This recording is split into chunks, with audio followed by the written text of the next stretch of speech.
Good evening, everyone. So I will establish protocol. Dr. Mechelle Gittens, head of the Department of Computer Science, Math, and Physics, senior lecturer in computer science. Professor Avril Williams, head of the Department of Biological and Chemical Sciences. Dr. Henderson Carter, head, Department of History, Philosophy, and the chair of the 60th Anniversary Planning Committee.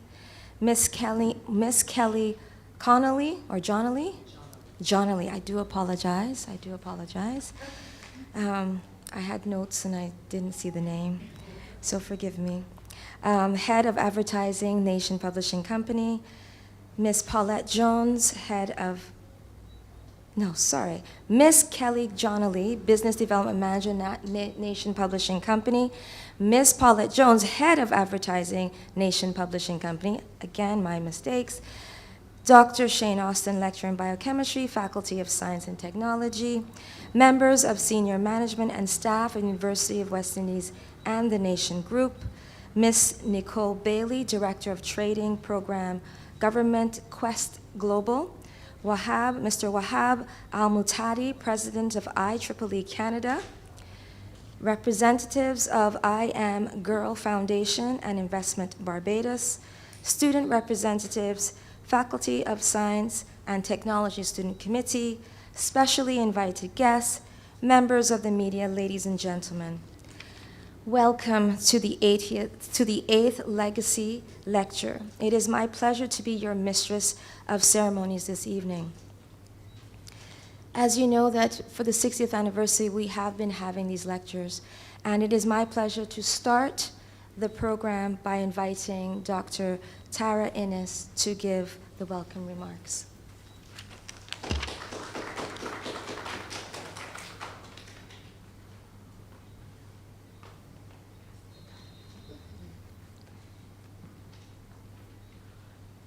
Hello, good evening.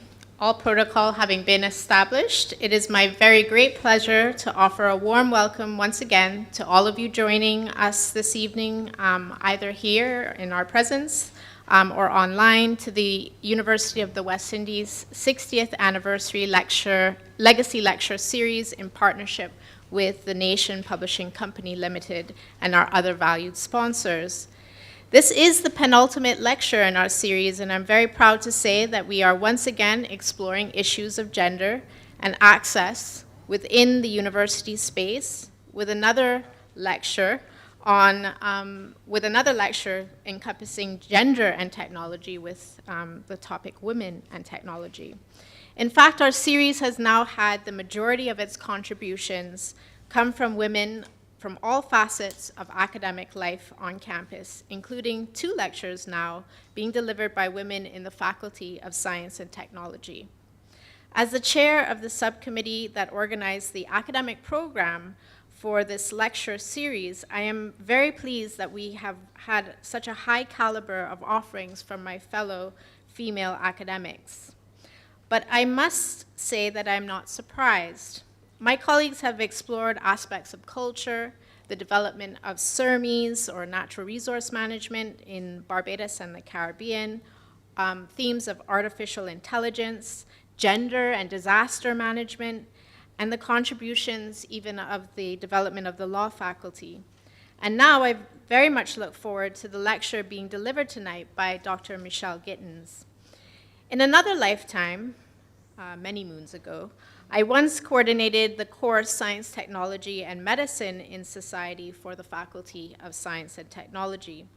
And I used to deliver the module on gender in STM. We looked at women as practitioners in science, technology, and medicine, and their varied experiences both globally and regionally. And we looked at how aspects of gender positioned women and men as both scientific subjects and objects. In one critical piece of research that I shared with students, there was a very, very curious demographics on campus. With the exception of computer science, maths, and physics, where women were only on their way to achieving parity with their male counterparts, male students still outnumbered female students in that department. And all other departments on campus, female students outnumber male students. We explored why this might be in class, and students shared their experiences within this field of study.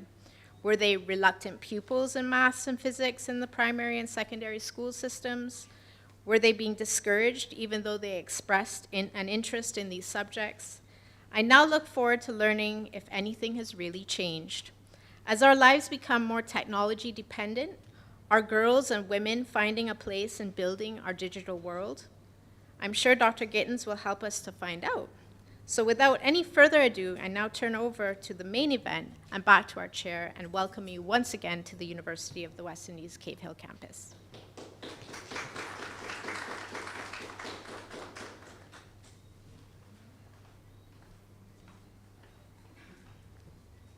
Okay, we will now have remarks from Ms. Kelly Johnally, Business Development Manager of Nation Publishing Limited. It must be noted that the Nation Publishing Company has always supported the university in a lot of the lecture series, and we want to thank them again. Thank you.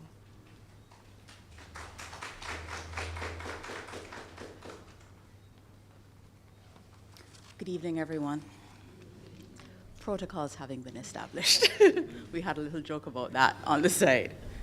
Thank you to the university for hosting this lecture series, for including the nation, and by extension, extending the opportunity for me to give these remarks.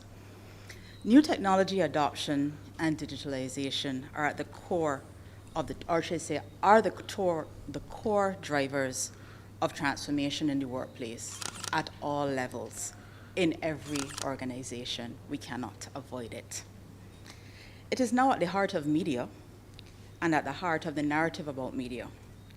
When people talk about the future of news, they're talking about how technology is shaping the news, how it should shape it, and then they make predictions about how it should be done. It's the same in education, so I don't envy you. I actually think you have the harder end of the stick. Had you told me earlier in my career, or when I was at UE 20-ish years ago, emphasis on the ish, that I would ever be a part of a conversation of women in technology, I'd be like, you'd have to be kidding me. Like, when I tell you I did so badly in sciences, it looked like I actually made an effort to do badly. But the bigger question is, why would I be a part of that discussion? What would ever be the relevance? When I came to UE, I think we had not even started saving assignments on diskettes. So the thought of women in technology was not something on the horizon. It had nothing to do with me, and I was not a student in STEM. Fast forward 20-ish years, I can say the conversations that we're going to have tonight are certainly conversations we should have started having from back then. And we are very happy that we can have them now. Technology has created a convergence in roles within the workplace. Roles change and expand based on the technology that underpins them. And with the growth of tech-adjacent jobs, like mine, you have more women being brought into the space. And yes, there have been some positive changes. We do see more women in tech roles in Barbados. But that is just what we see. What we don't see is the fight that it took to get there, and we do not see the fight that it takes to stay there. The reality is, and I'm sure Dr. Gittens will expand on this because we had our side chat, women remain underrepresented in the tech industry, not just in the Caribbean, but on a global scale. And the reasons behind this are multifaceted, ranging from historical and gender biases to systemic barriers that persist to this day, things we often don't care to acknowledge. If we were having these conversations 20 years ago, collectively we would be better off. Some of us may have been spared a lot of stress and a lot of tears, and I know for certain organizations would have saved a lot of time and a lot of money. We cannot get back the time, but I think if we put the right foot forward, we can recoup some of the money. This sector holds immense potential for economic growth, job creation, and social progress. But this will only be achieved if we have a level playing field. Dr. Gittens, we look forward to your presentation.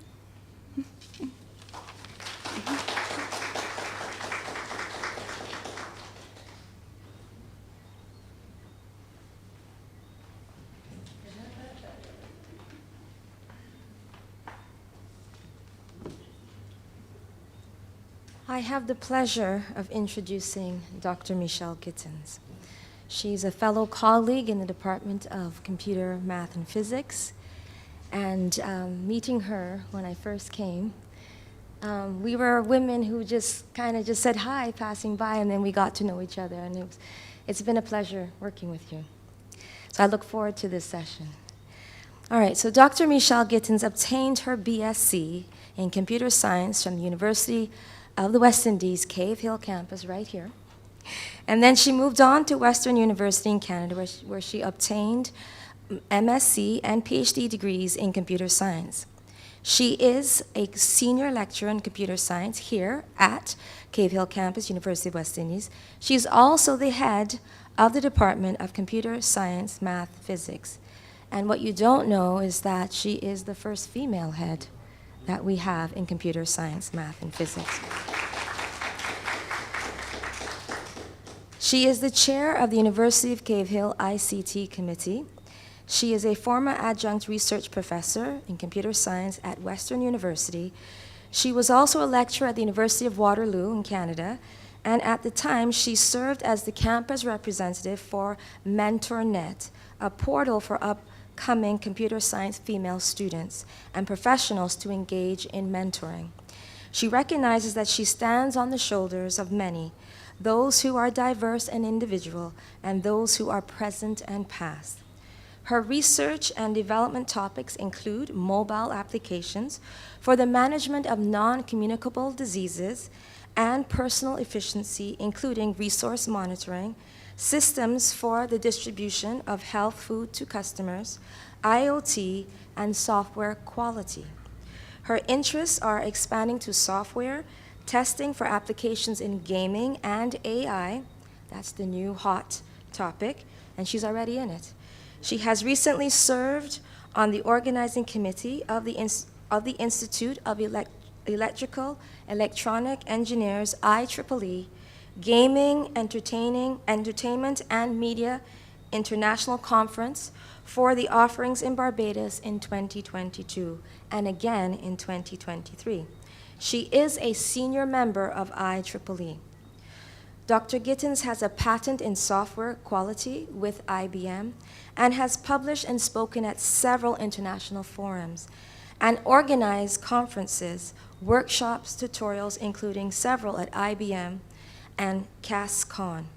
She served as program committee member for international peer-reviewed conferences, including HAS 2014, 2015, and 2016, and ISSRE 2011. She was a proceedings co-chair for the A-STAR International Conference in Software Engineering 2019. Dr. Mechelle Gittens is also co-lead with Dr. Curtis Gittens of the SmartX. It is a human-robot interaction and lifestyle management technologies research lab here at UWI. Now, I can go on to list a ton of things that she has done, but mostly I wanted to make sure that everybody recognized, and Mechelle has recognized, that gender equality and gender involvement is key. And we can put up the website that you can see all of her work, but I want to now welcome the distinguished guest and speaker, Dr. Mechelle Gittens.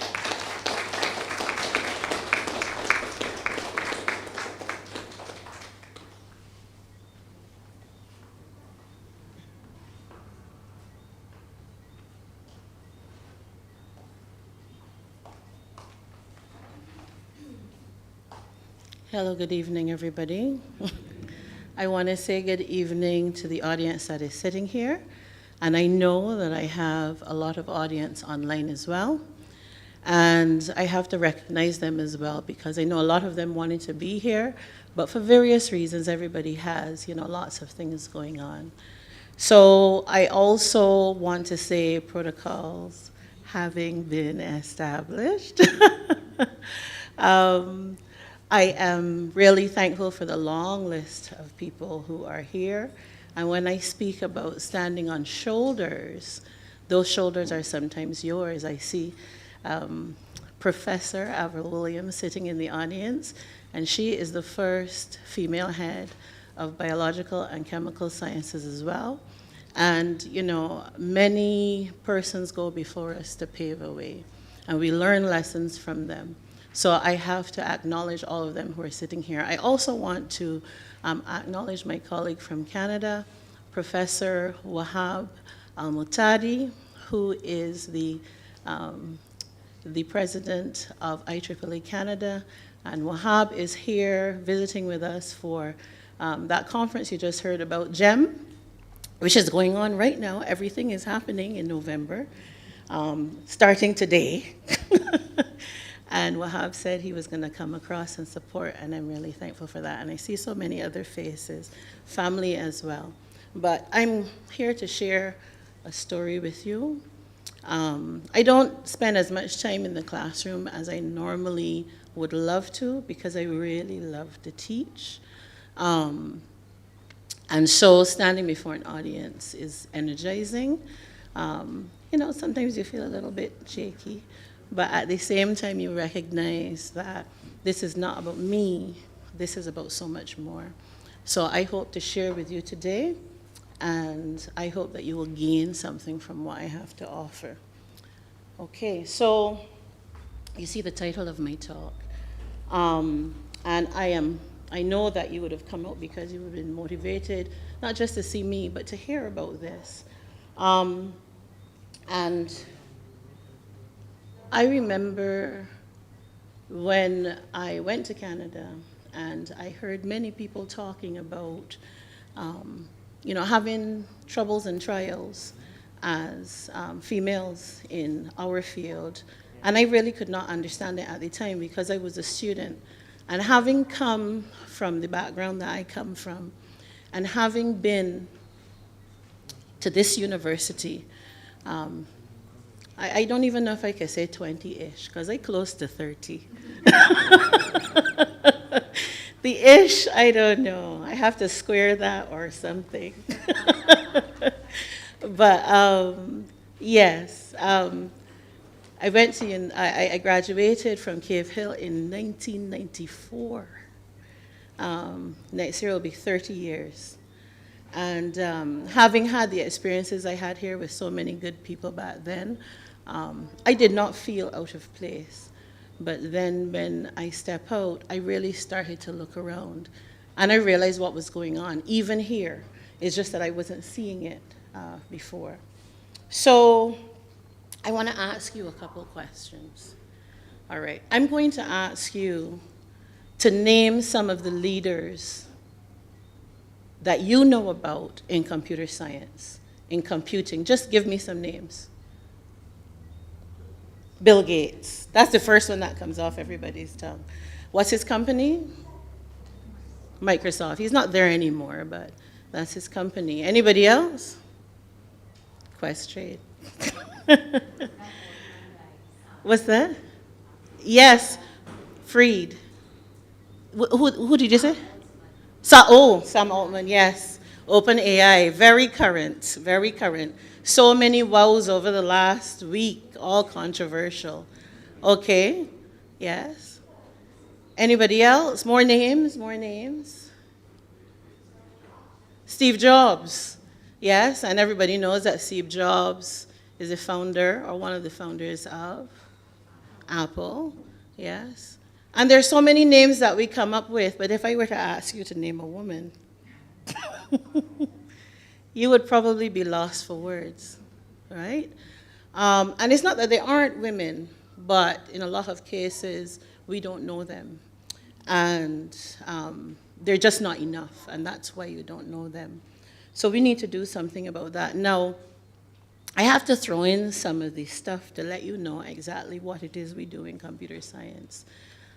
Because what I find sometimes is that people actually don't know what it is.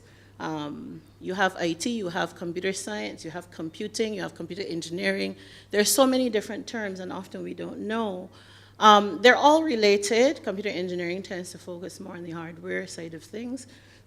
Computer science focuses more on the software side of things. And so I am a computer scientist.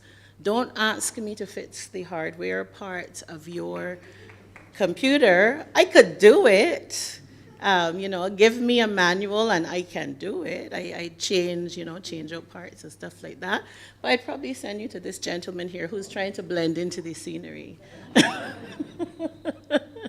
This is Mr. David Gardner from my department, and I'm so thankful my team has come out to support me tonight. But we are about software systems. We are about making them faster. We are about making them better. We are about helping you to do what you do and not even realize that the software is enabling you. So you have things like health informatics, artificial intelligence, the Internet of Things. You have as well database systems, and everybody has used a database even if you don't know. Nowadays, they're a lot easier to use than they were. You have graphics. We have a graphics specialist in the house, Dr. Shallery, who models weather systems. He's also trying to blend into the scenery. But we have so many fields. We also have social robotics. My husband works in that area. We have programming languages because we have to program with something. And we have bioinformatics, and I could go on and on and on and on because this field is big and this field is changing minute by minute. Now, I want to ask you to have a look at the scenario on the screen with me. I'm going to read it for you, and we are going to talk about it a little bit. So a father is about to bring his son to a job interview, applying for a position at a large trading company. Now, before I continue, how many of you have seen this before? Okay, good. All right. So just as they arrive at the company's parking lot, the son's phone rings. He looks at his father, who says, "Go ahead, answer it." The caller is a trading company CEO who says, "Good luck, son, you've got this." The son ends the call and once again looks at his father, who is next to him in their car. How is this possible?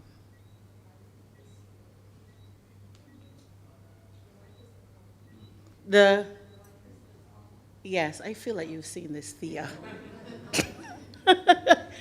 So this is a study that was actually done, and people were perplexed. People said, so the answer is it was his mother, right? But people were perplexed. People couldn't figure out who the CEO could be. Somebody said the question was worded badly and it was really his grandfather. Somebody said his name was son. Somebody said, we're in diverse times, it was his other father. Right? So there's so many things that people said. And then when they said to them it was his mother, people were like, come on. But it didn't even occur to a lot of people, right? So there's certain things that don't even occur to a lot of people, and sometimes computer science and female is something that doesn't occur. Here's another one. You know the answer now. That last one, that was not nepotism? Which, well, we would have to talk to the social scientists in the room about that and all the human resource practices and all of that stuff. But you know, he had to come from the bottom up. So the second one is another one, and I'm sure you know the answer now if you didn't before. A father and his son get into a car crash or rushed to the hospital. This one is a common one, so you've probably seen this. The father dies. The boy is taken to the operating room, and the surgeon says, I can't operate on this boy because he is my son. And this is a 50-year-old scenario, and people could not figure out that his mother was the surgeon, right? So, yes, ma'am? Why can't she operate on him? because she would be too emotional.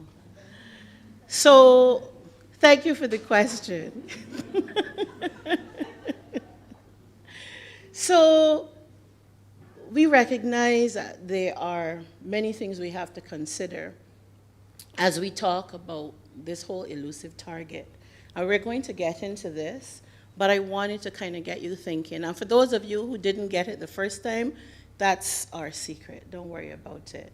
We just have to see things in a different way. So here are a few more jobs. And I'm advertising as well, by the way. So if you hadn't thought about it before and you're a young lady sitting in the audience, I see another friend in uniform. I'm advertising. Yes. Now, we recognize that fewer women than men are in this field. And not just studying it, but also working in the area worldwide. And that's what we're about to discuss. So, as I said, when I left Barbados and went overseas, I started to realize it was a problem. And so then I therefore realized I had to approach this as a scientist, and I had to start looking at what the data was telling us about this particular problem. Now, have a look at this graph that I have here, and you will see that over the years, these are older numbers. I have newer numbers for you, but this is just to start the discussion. You will see that in the 70s, the numbers were quite low. The numbers went up in the 80s, and then, this is why I asked for a lapel mic. I can't, I'm a mover. Right, so the numbers went up in the 80s, and then the curve went back down. And over the years, this is what we've been seeing happening. The numbers go up, the numbers go down. But the numbers will never, or have never, broken 40%. So here we're seeing the percentage of women getting computer science or information systems degrees in the US. Now, the problem we often have is that we don't have numbers for the Caribbean. So these are some numbers we would have pulled a little bit back in 2016 for what was happening on campus. And you will see a very similar trend. So the bottom line graph is females, and the top line graph is males, and yes, they mirror each other. It is a percentage, so one is basically complementing the other one. And so we see that in 2004, we had about 40%, and then the numbers started to go back down again. And in 2014, we had basically 2014, 2015, we had our absolute dip. Does anybody know what happened then? Tuition fees. The students had to pay fees. And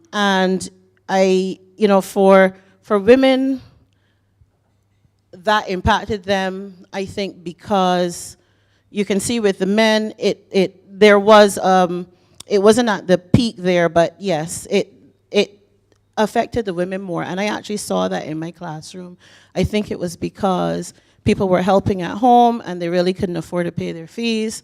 And so we saw it go down. And it has started to rise. But when I last looked at the numbers, we were still in the 20s, the 20% range. So this is not unique to the Caribbean. And those of you who are in tech and have sat in classrooms here and sat in classrooms overseas, you will know that these numbers for the National Science Foundation, their study showed that only 24% of the people enrolled in engineering degrees were women. Only 21% were in computer science, and 24% were in physics. And what I would say to you is that the department that we have here coincides very much with these particular statistics. that were studied by the National Science Foundation in the US just recently in 2023. And these are the kind of numbers we see. So it really almost doesn't even matter where you are. So this is what we want to talk about. This is why we are here. Now, the funny thing about this is that in history, believe it or not, the first programmer was a woman. Yeah.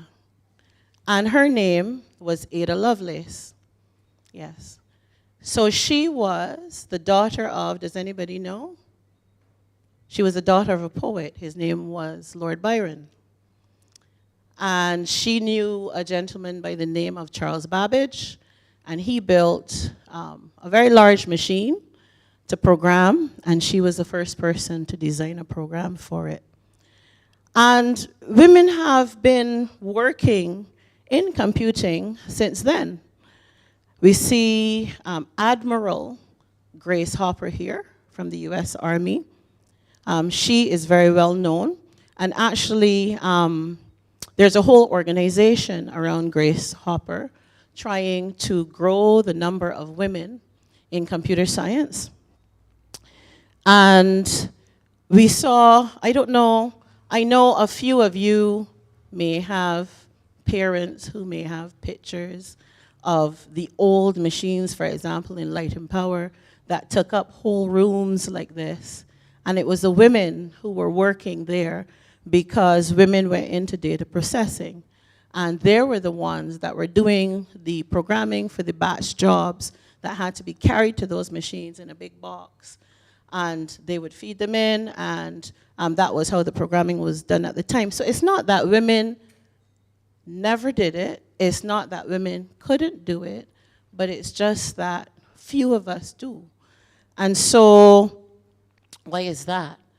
Now, a little bit more history, and I hope that this is opening your eyes. When I tell my students about history, they roll their eyes like, Henderson, I have to call you over. But yes, they don't necessarily want to know the history, but as you know, our history is what we stand on, and without that, we cannot grow. So can I see the hands of those of you who recognize this movie, Hidden Figures? If you haven't seen it, you must see it. It's inspirational. I remember singing the song over and over afterwards and just kind of feeling like riled up and really excited. But Mary Jackson, she was NASA's first black female engineer. And she started, and actually this is where the word computer came from. She started as a computer because she computed, right? So, you know, we are trailblazers in this area. And here are some more women with those big parts for those large computers back from the 70s and so the 60s and the 70s.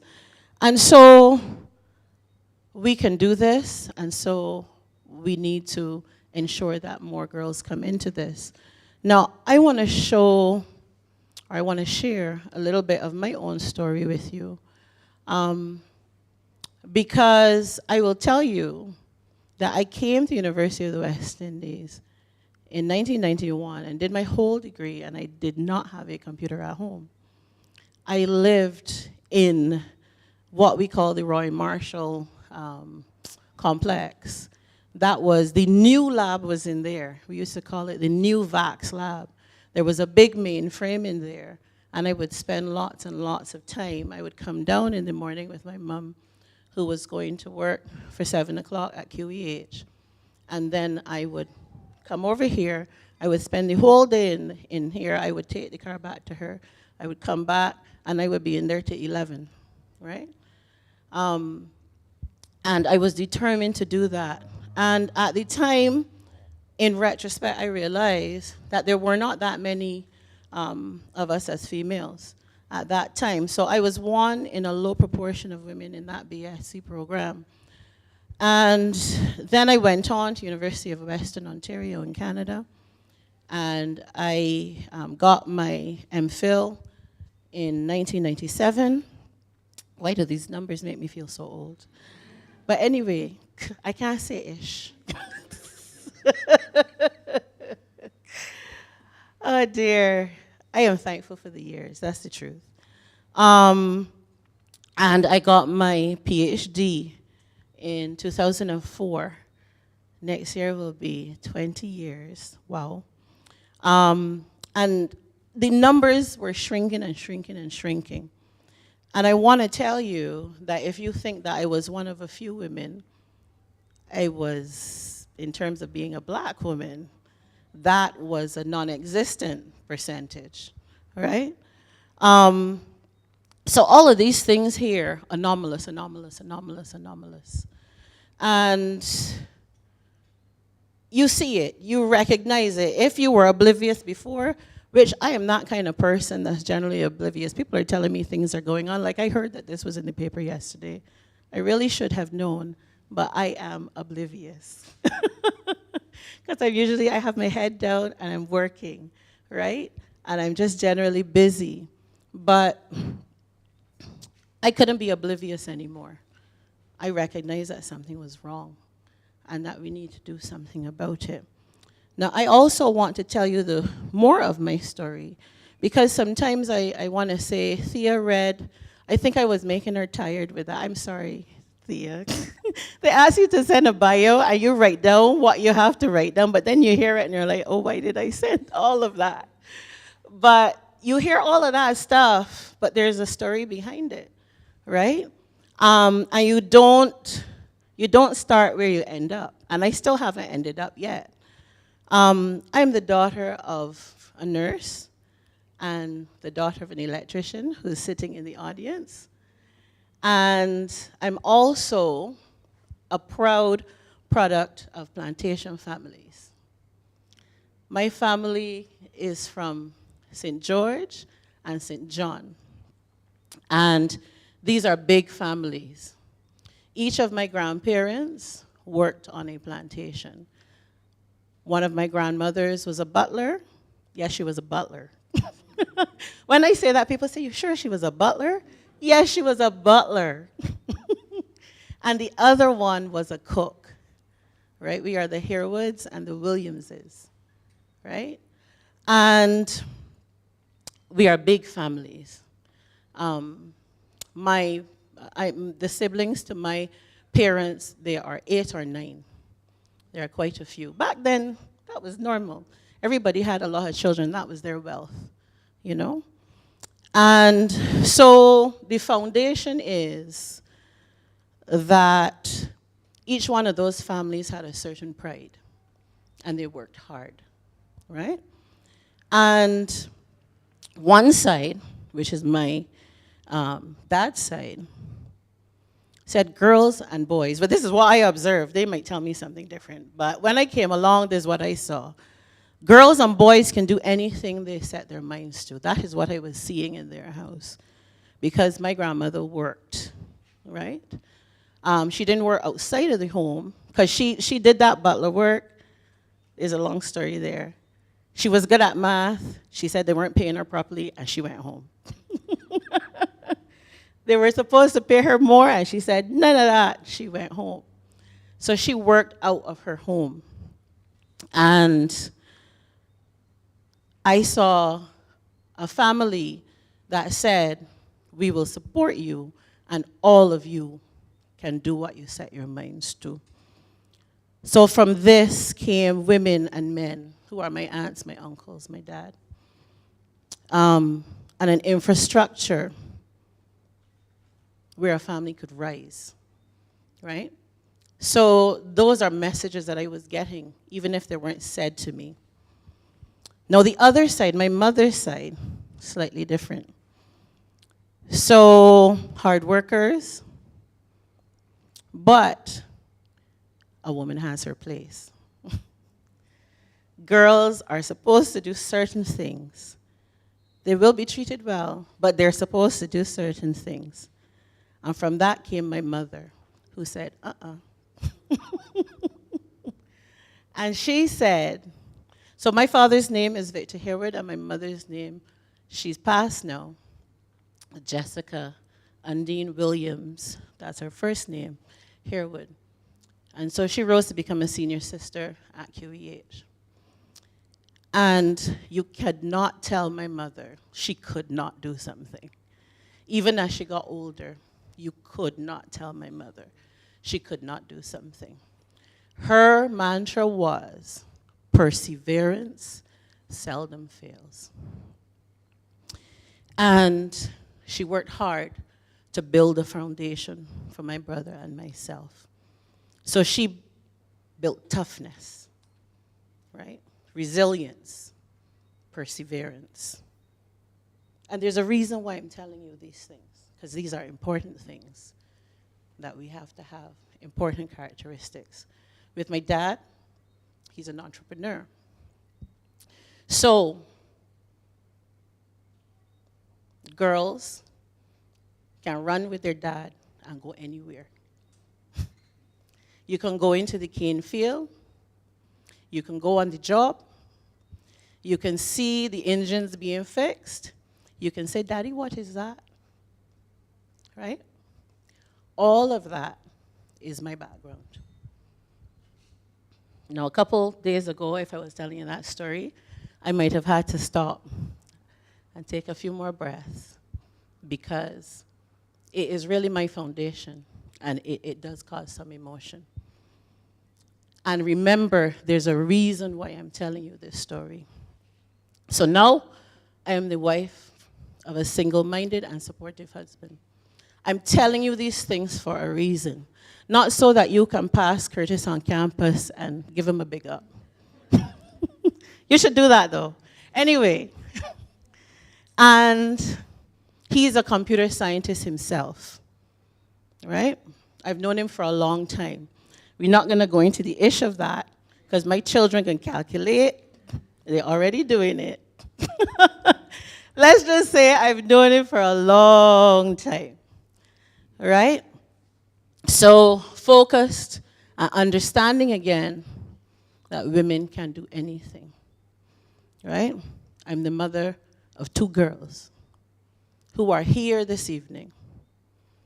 We pull them along and carry them to everything. One of them went to the conference this morning, right? The other one went to the registration for that conference yesterday evening. Well, both of them went. And they too are feisty, single-minded, and hardworking. I think my daughter is behind there crocheting something right now to sell. Anyway. Oh dear, I'm making her blush. She can be like, Mommy.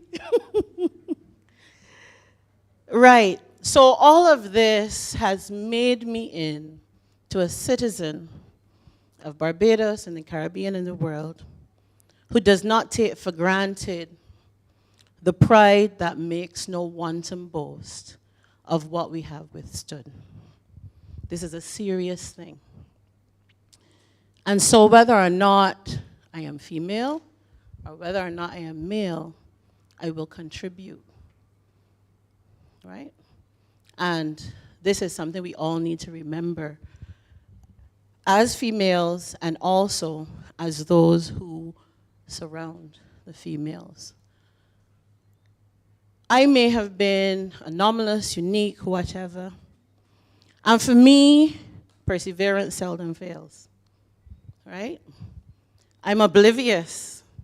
So when I came on campus into my class, and I got up in the morning and I decided I can put on a green tracksuit, I can put my hair in 2 pigtails, and I don't care what anybody say.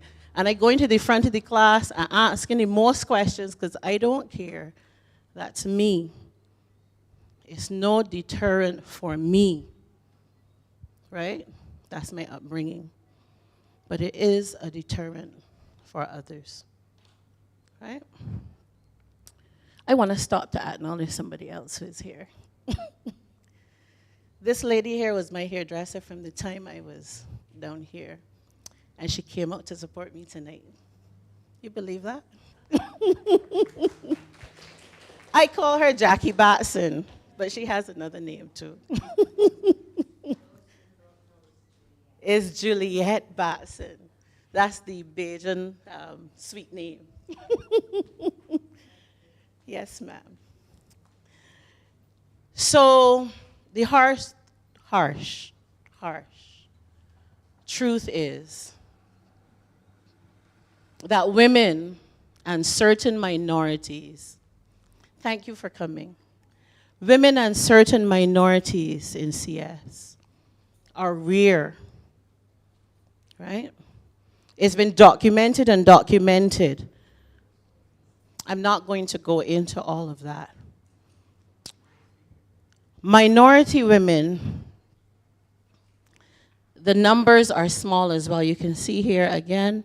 So I'm pulling numbers from all years. For you to see, it didn't just happen in 2000. It didn't just happen in 1970, whatever. It didn't just happen in 2022. It's just on and on and on, right? The numbers are low. For women and for minority women, even more so. So, why? Why? So I'm going to approach this from a certain angle.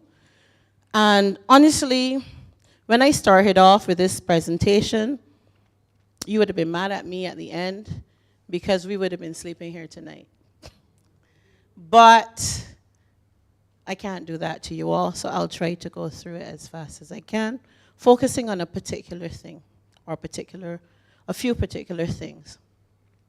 So we talk about things like few or no role models, and this is a harsh truth, right? Here in the Caribbean, yes, when we go into our classrooms, we see people that look just like us, but worldwide, this is not necessarily true. I will tell you a short story, and I heard Julian Rogers said he's a storyteller. Now, I'm not Julian Rogers, and I can't talk from Ready Fusion to AI.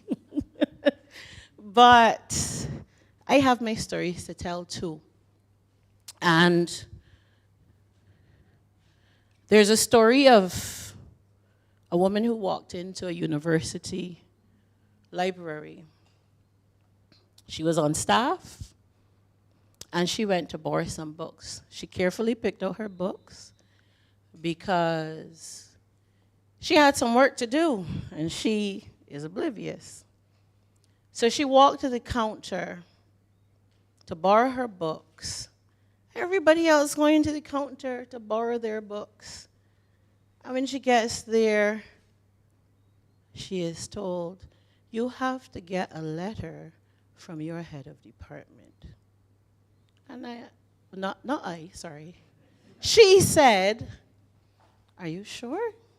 Here is my ID. And the person looked at the ID and looked at her and said, this is not enough.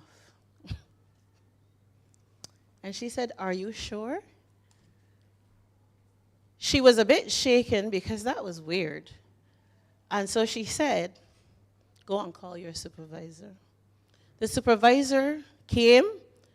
The supervisor looked at the ID and said, give her the books. Right? But what happened there was that that person had never seen a lecturer in that field that looked like that person. Right?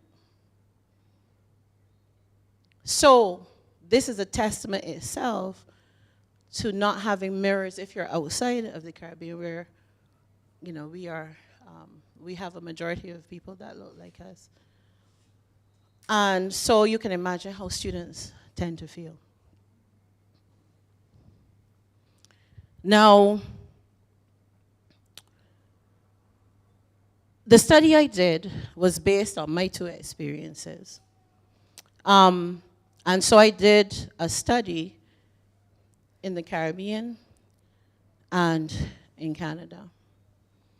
And what I was trying to look at was that very thing, which her experience motivated me to do, right? So in the US, Black, not just women, PhD graduates are 1.5% of all PhD graduates in CS, right? In Canada, there's 3% more. Yay, Canada. But clearly not enough, right? And this is so for some particular minorities. And I have to say some particular because not all, right? Now, you would expect coming to the Caribbean that this would not be so. Now, I looked at how many PhD, this was 2016, and some of you are already smiling, I hope, because you knew something happened recently. In 2016, there had been no female PhD graduates in CS or IT. And at St. Augustine, there were at most 2. And at Mona, in 2016, there would have been perhaps at most 2 as well, right? But, I mean, you know, PhDs are happening. So it's not as though no PhDs are happening, but they're just not females. So this, I should have changed that from harsh truth. Because we proudly graduated Dr. Sherry Maynard in 2023, just now. Right? I don't know if Sherry is watching, but kudos to Sherry and her supervisor as well, Dr. Depredine. And this is not a talk about other disciplines, but I have to big up Dr. Carol Connolly, the first female PhD graduate in my department in physics, which is another area where we do not have enough women. I'm sure Carol can come and do her own talk, right? So we are really proud of them. We've come a mighty long way. So we acknowledge that there are few role models. It is so in academia. And if we study in academia to get to industry, it is so in industry. I do have to acknowledge, however, that a lot of women don't start in IT and computer science and computing, but they come that way, in that they will do graduate degrees and those kinds of things and come to that place. But, you know, I saw this when I was writing this. I smiled, and I somehow didn't change it. It says more mirrors, like more mirrors, more mirrors, more mirrors. That's what we need. That's not what we have. We have no mirrors, no mirrors, no mirrors. So we need more female role models. All right. So this affects the ladies because, honestly, for an oblivious person, it doesn't make a difference because I can do what I can do. But for other people, for some other people, they're thinking, can I really do this? I ain't seen nobody here that look like me, though. Right? So female role models are always helpful. And this is in any field. It's not just computer science. So whatever you do, and Nicole is shaking her head, this is a woman who is in industry in computer science. So she knows what I'm talking about. So we need consistent representation, not spotty representation. And so you will see that I speak about regular academic staff as opposed to others. No, I'm not trying to come down on anyone, but we need people that have long-term contracts so that they can be seen consistently and they can get out there consistently. Let the girls see them consistently, right? So this is what we need. And we need this in the minorities as well. here and abroad. So this is the chapter I wrote in 2016. This is why a lot of my numbers look like 2016. But it was called Standing Alone in Computer Science Education. And there were so many things when I spoke to women that resonated with me, and so many things that I realized needed to happen. Now, there's a problem here, though. When I started doing this study, and even when I was trying to get data for today, there's not much data. And can you tell me why there's not much data? Because there's not much women. Right? So I recognize that we need to do more of these studies, and not just myself, everybody. I am not stingy about the research, right? So I did an initial survey. Well, not an initial. That initial work surveyed women in the Caribbean and here. And so there are some things that I want to pull out from this about, and when I say the Black women's context, I'm not trying to push anybody in the corner, but because this is very personal for me, this is where I'm standing. But at the same time, I could be speaking about the Latino women's context as well, all right? I could be speaking about the context of the Black man in North America, right? The Latino man. So I will speak from my context because that is what I know, but we definitely need to do more, right? So there are social issues that have been studied and show that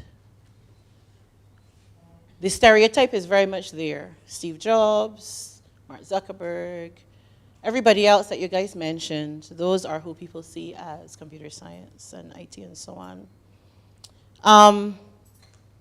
And we as women, we as Black women, I can't say we as Latino women, but Latino women have a view of what is the normative population for this group, right? And it doesn't look like us, right? So people feel out of place. Also, girls often receive contradictory messages. And what I want to say to you is if you have girl children, stop it.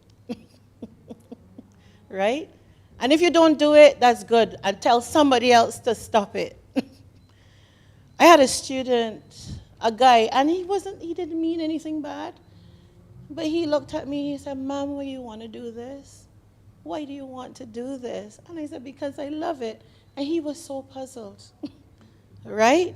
And these are the messages that we pass on to our girl children, that it is not normal, right? And they get it from parents, they get it from teachers, they get it from the media. I was somewhere yesterday, and the images I saw of women, this is not just about computer science, you know, Black women gyrating and whatever. That is what a lot of people think is the normal thing for us to do. And so when I stepped into a classroom in the University of Waterloo, they're like, "Really?" You know? When you get a Black man stepping into a classroom in North America or in Canada sometimes, they will say things like, what was the one I heard? "He speaks English good." Funny, yeah? Because they could even speak English good. So these cultural issues, contradictory messages. So also the culture of how many women like to work collaboratively and so on. And really, when it comes down, I'm getting raise the mic. When it comes down to it, yes, I did work from 7 o'clock to 11 o'clock in that lab. right? And there are a lot of people who might not want to do that. And a lot of it was by myself. And yes, a lot of it was with help. But you have to be able to work by yourself. Then there are other socio-cultural, financial issues that cause problems. I said I did not have a computer at home, right? But thankfully, I had access to a car. So I took myself to the computer, right? But we could not afford it at home, right? So that's not, what was that? I said I graduated in 1994. It still happens now.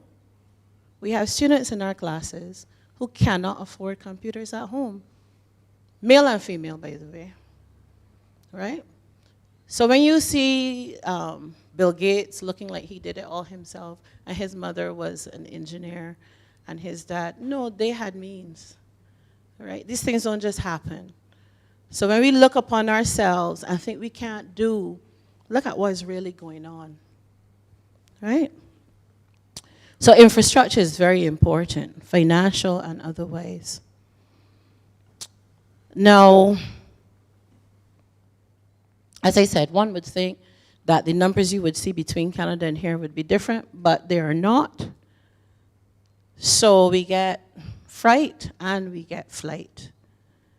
There are self-biases, there are external biases, they come from stereotypes. And I want to say this is women in general, not just black women, all right? I want to say this, and I don't know if this is politically correct, but you used to hear about the dumb blonde. I know a lot of blonde people that are very bright, right? A lot of blonde women. Professor Jo Atlee at the University of Waterloo, awesome. She's one of my mentors, right? So let us stop doing these things to ourselves. Get rid of the gyrating images all the time and let people see themselves as being able to do more, right? So the stereotype threat comes from this, will be caused by this. So it has been shown that if you tell a bunch of students, if you could separate students and you tell some of them, you know what, you really can't do this. And you tell the others, you are awesome, you're a guru, you are going to kick this. And you send them in to a test, who's going to do better? The ones that you told they were going to do better. And it seems so simple, and you think people would strip and walk off and go and kill it, but stereotypes make a difference in that way because although people may be mentally fighting against it, these stereotypes work on their brains, right? So a lot of women fall threat to this. High ability women fall threat to this. You guys have heard of the imposter syndrome? I was just talking to somebody about, all the women are like, yeah. Yeah. You know, you're high ability, you're smart, but over there, sorry guys, you know, but you have a bunch of guys saying, I can kill it. And the women are over there going, I don't know. I was studying for 2 weeks and I don't understand this last question. There are 100 questions, but this last question. And the guy's like, man, I studied last night. I can kill it. You know? So we got to stop that too. We got to encourage. And guys, keep saying you can kill it and kill it. That's not what I'm here to talk about. Kill it. It's about us and us taking care of ourselves. And then you also encouraging us and saying you will kill it. Right? So stereotypes and so on are an issue. And in programming in particular, I hear it all the time. Girls saying, I know so much about the programming. I think I want to be a project manager. Nothing wrong with being a project manager. But you have to know your technical stuff first in order to be able to tell somebody what to do, right? We can't all be managers. Somebody got to do managers do work too. I'm a manager. So we have to let them know that they can do it, and we have to encourage them. All right. So the other problem, and I'm going to move a little bit quickly through some of this stuff, but we must have more role models, and that's one of the reasons why I'm standing up here, because I want people to see me. I am doing it, right? It's not always easy, trust me. It's not always easy, but I am doing it. So we need to go out there and say more of that. My deputy dean, I'm sure you're heartened to hear that. Yes, I'm ready to go when you're ready to send me. Ms. Atherley, I'm ready. So the other thing is that in addition to, I said this before, we need to have longevity of staff who are female. And the other thing that has come up as an important thing is internal motivation. Now, don't get me wrong, and don't say this, that I said women are not motivated, because women are motivated. Women are motivated. But motivation, again, gets eaten away sometimes in the classroom, right? Also, character traits. Sometimes you're soft-spoken. You're not out there talking to people about how you feel. Like, you know, I really struggled with that question. And then you hear somebody else say, I really struggle with that question too. But sometimes, or that problem, sometimes you stay in your space because you think you can't do it and you think you're the only one. So, personal goals as well.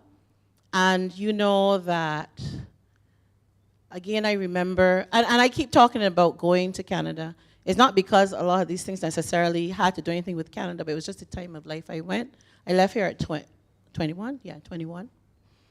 And I was hearing people talk about their biological clock. And I didn't really think about it that much. I was just doing my work. That's another story for another day. But these are things that women think about because it's very real, right? There's a time.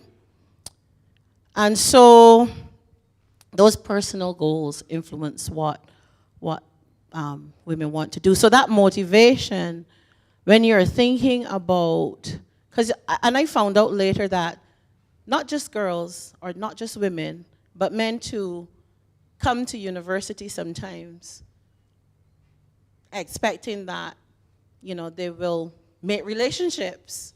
That's part of university life. Me, on the other hand, with my untidy pigtails and my green tracksuit, I just thinking about programming, right? But people are thinking about these things. So, you know, they're not motivated when they have to spend from 7 o'clock to 11 o'clock in the lab working on a problem. So all of these things will affect motivation, internal motivation. You have to be willing to fail as well. And I think just culturally, that's an issue we have here, which is also another discussion. Failure is part of life. The program don't work, don't cry. Look at the error messages. They are your friend, not a judgment of who you are. Right? The computer is not trying to tell you that you're the worst programmer ever. It's trying to actually help you by saying, on line 1, you missed out a semicolon. And I'm so thankful, computer, for telling me that, right? Not that you should know that you have to put semicolons in, right? Don't feel judged. So we have to learn to deal with that. And a lot of women have said in the studies, and it's not just me saying this, you see, Ryan said it in 2011, that failure is discouraging. All right? So, attraction and commitment to the field. We also need to go out there. So not just to the schools. I recognize as a head of department that I need to engage with my female students and help them to be committed to the field. And then also familial support. That's why I told you this story at the beginning. Because I think above all the other things, this is the one, right? They need stability, they need finances, they need people who will lift them up, right? And encourage them to stay in the field. This last point here, support of a parent is crucial to a woman choosing to pursue a degree in computer science. It is crucial. Long hours. What are you doing out there with all them fellas in that lab? Right? Why you can't home so late? Right? And for what? So you could go and keep doing that for your career? Right? We have to support the girls. Daily life is not always like that. You have times of crunch, and you have times where, it is lighter. We need to engage girls in these experiences early so that they can experience what CS is about. So I mentioned the raising of a family. What I have seen as I was trying to find data on the Caribbean is that a lot of our females are excluded early because of early, teenage pregnancy, right? And this is something that just like how we are concerned about the boys on the block, we need to be concerned about the girls that are not on the block, what they're doing, right? We need to make sure that they are properly engaged. So I am aware of the time.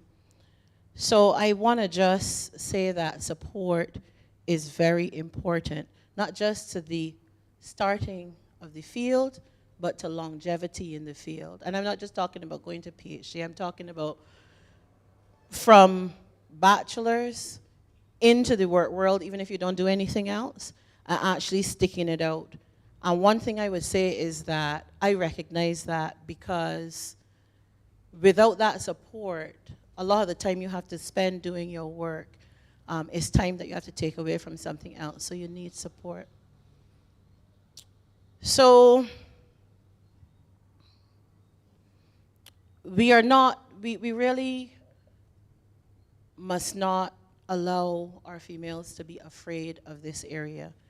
It may seem like a lot of, they used to talk about pocket protectors, those don't exist anymore, but a lot of pale guys, black and white, because they don't get no sunlight, in a room programming all night. There was a lot of fight, flight, night, yes. But we've got to help them to fight. So there's so much to say, but this study that I did, I surveyed professional organizations in Canada, I surveyed universities, I surveyed universities here, and there was some deep work done, and the same things just kept coming out, right? All right, so the things I really want to get to are the messages, the stories that came back. We looked at the women who came into computer science and the women, their peers who left. We asked them a number of questions about things like their biases or how they perceive biases. So the women that we studied, in a lot of cases, they said the biases did not affect them. They were confident, they were determined. Remember what I was telling you about my own upbringing? This is why I was telling you those stories. Because you have to be confident, you have to persevere. Parents need to treat girls and boys equally at home. Parents need to prioritize the education of girls. But these women, far from being pushed away by negative stereotypes, were kind of like what I said about my mother. You can't tell me not to do that, because I can do it, right? Again, back to the upbringing. Now, another thing that I want to highlight here is mathematics. All of my colleagues in the Faculty of Science and Technology, we understand mathematics is a problem, right? Mathematics is a problem because it will block you from getting into science and technology, period. And it will definitely block you from doing computer science, right? So, you know, a lot of our system here, I have to be honest, tends to focus a lot of the resources on those who are getting through the mathematics, because those are going to be the Barbados scholars. Those are going to be the ad math people, right? But it kind of turned upside down. If you didn't get through with math, you need help, right? So they need the best teachers if they're not getting through. This is not just women, this is everybody, right? Because you're blocking people from getting into the field, which means you're blocking the country from innovating. The peers now thought that CS was not for women.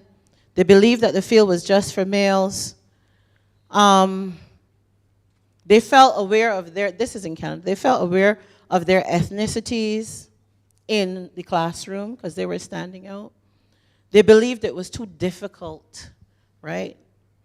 Because of my upbringing, I remember I have a friend who said, Mechelle, you choose everything that is difficult. I thought Spanish was too easy. I didn't want to do it. I did French. I saw the difficulty in how people were putting together the computers and so on. I say don't do it, but I can. That fascinated me. It was complex. That just fascinated me. For some people, they run, right?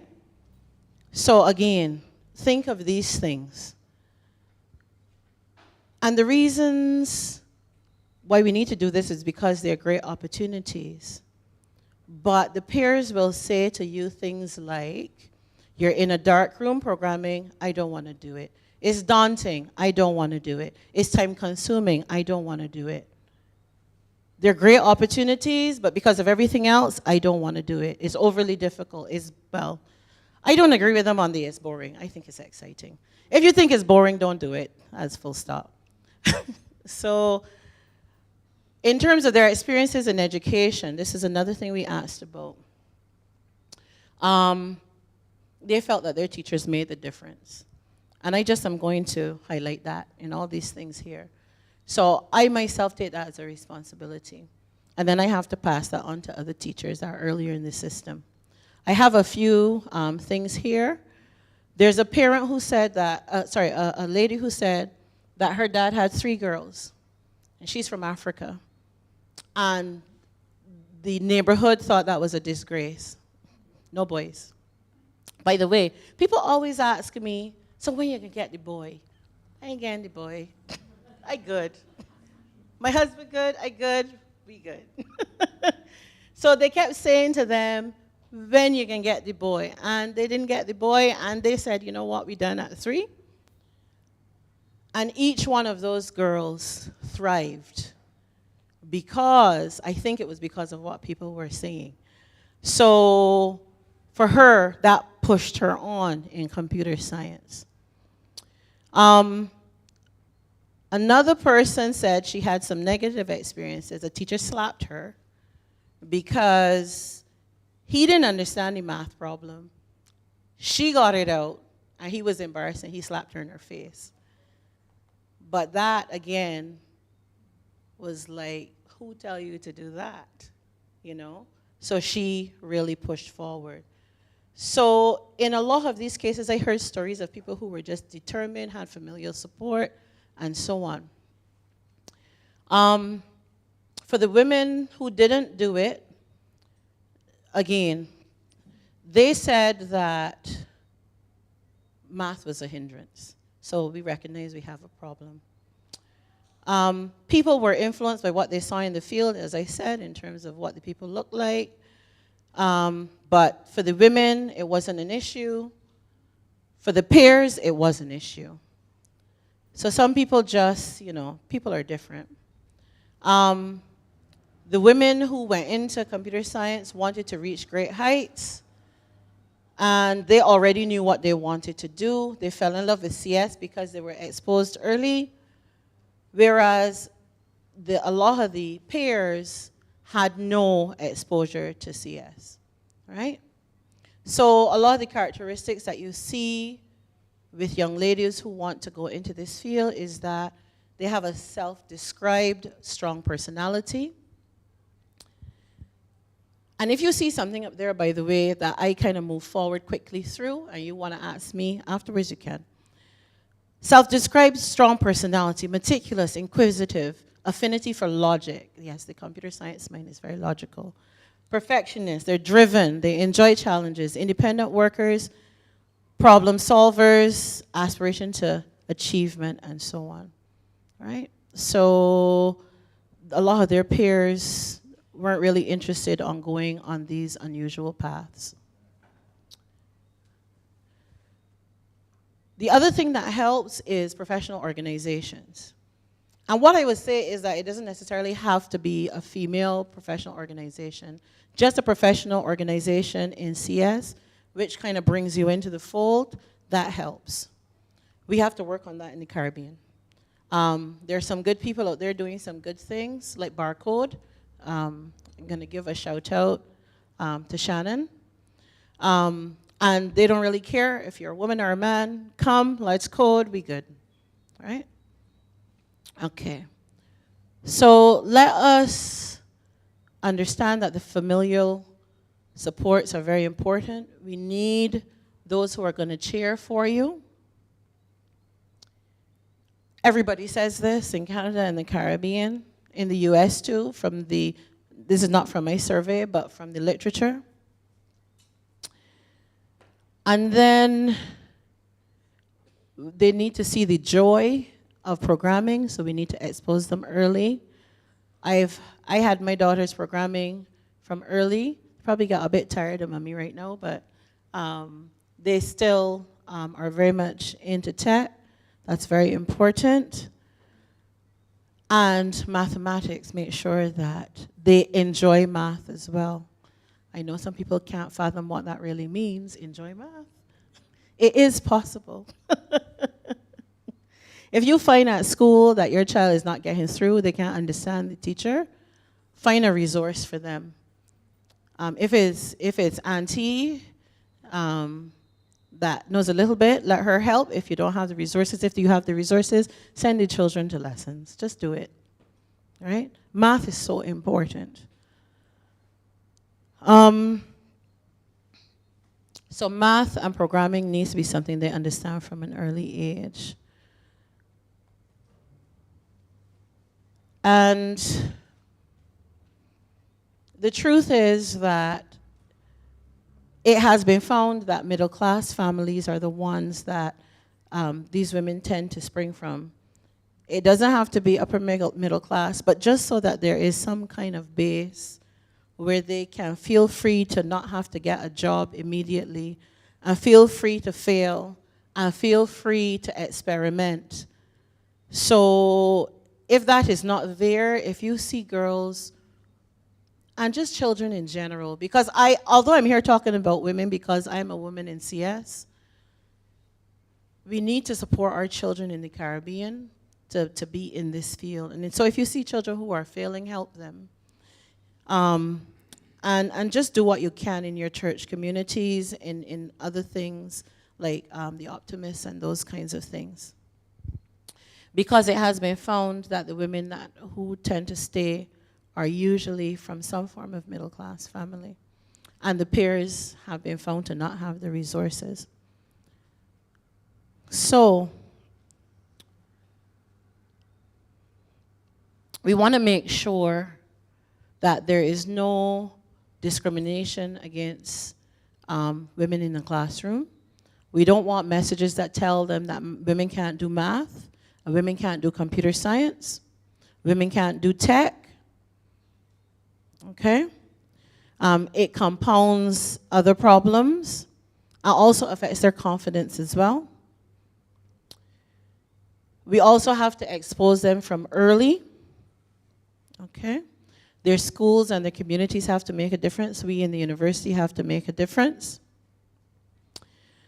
Although there's time commitment, there is joy, so we have to expose them to the joy. And we have to make sure, how do I put this? We have to make sure that those who are teaching them from early have the joy as well. Let's just put it that way. Right? In both mathematics and the IT. I know we are pushing for everybody to do tech, but if an educator is just not their thing, you know, they may be a fantastic, I'm talking about, because we're starting at primary school, they could be the best primary school teacher and they're just not getting the tech. Don't force them. You need to bring in tech teachers. It's as simple as that. And not the IT support technician only, who has a million other things to do. That person may want to and love it, but they have no time. So we have to resource our system so we're getting the best. Innovation doesn't just happen. We have to resource our system. Okay? Some of this is what I spoke about before. But the other thing that has been happening is that I know that, you know, in not just Barbados, but in small island developing states and developing countries and so on, funding is low. But I think that what all of our Barbadian students don't realize is that every one of them gets a scholarship. Everyone gets a scholarship. You know, like how Oprah used to say, you get a car, you get a car. Bajan students are like that. Yes, we highlight certain people in the nation at a certain time of year, but that is how it is. As long as you have the qualifications, we are out there giving out scholarships, right? So free education is not free, I know, but the access to our education that does not require repayment, there has to be a balance. And I'm not saying that everything should be free, because I don't believe in that either, because then sometimes you don't even value it. But at the same time, we need to continue that funding source so that both girls, boys, whoever, because remember who dipped in 2014?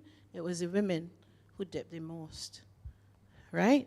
So we have to make sure that with the realities that females have, responsibilities at home and so on, that we continue to provide funding sources that don't require repayment. And if they require repayment, that is manageable. Because as I said, believe it or not, free ain't free. Right? I just wanted to share a little something. I had an undergraduate student, and I like to mention names. I have some really good students, male and female at UE. This young lady's name is Shanice Mason. And for her undergraduate project, she was looking into this. I talked about all those highfalutin places and associations at universities, but she just asked some informal questions to students from 2 schools. And, you know, she just wanted to know what they thought about women in computer science. So the question was, do you believe that girls are as good as boys in computer science? Remember why I was talking about male bravado and, you know, easy hotness and all of that? She went out and she asked. So the females answered the question. They said that no. But in majority. But it's kind of equal there, so that's okay. I think some of them are still thinking about it. I do want to give a shout out to Mr. Taylor, I think, Harry. Very good IT teacher from Dighton Griffith. I think he's still there. And the guys didn't necessarily think the girls could do it. But so the girls were more positive on it than the boys. And at Parkinson, they were like, yes, man, right? We could do it, right? So we need more of this. We need more of this. And look at that. The guys were in the majority on the yes, right? So we need more of the purple in all of the schools. This is not a scientific study, Dr. Scantlebury Manning. I know, I'm waiting. Oh, yes. It was a question asked.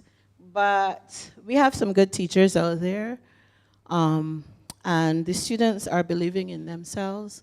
And we need to encourage this. And I think it doesn't just fall to me as a computer scientist. Because as you know, computing is in everything now. We have all sorts of fields here.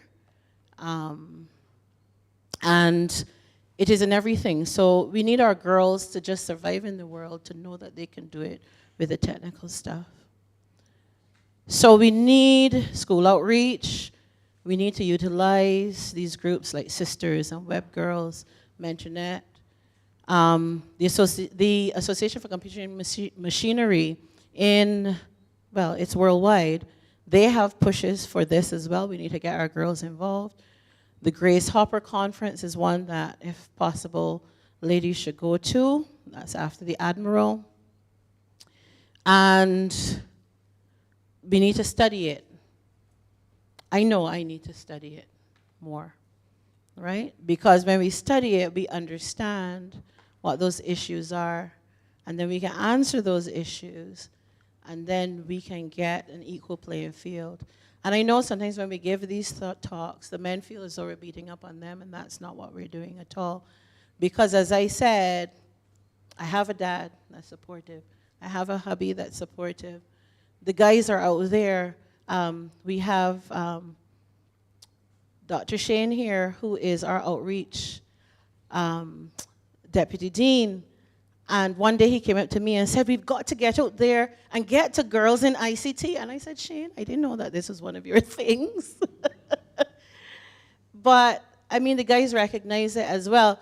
We had an award ceremony, and one of our students, Tatum David, he said, as a guy in science and technology, I have noticed that there are not many women. And the guys are noticing it. I think they want company. Right? So we need to have that diversity. And I mentioned blacks and other minorities. We need to have that diversity. So BIPA has had this focus. We will do more outreach to the schools. CARICOM Girls in ICT, I've been on that committee.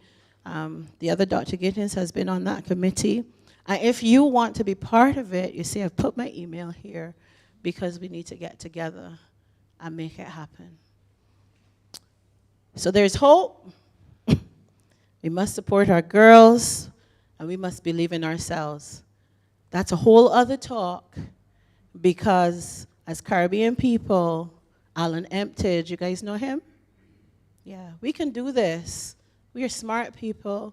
We can revolutionize tech.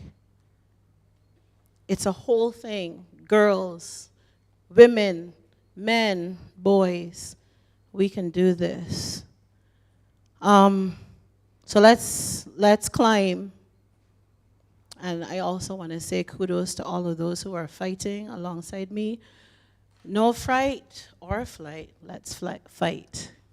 And I want to say thank you.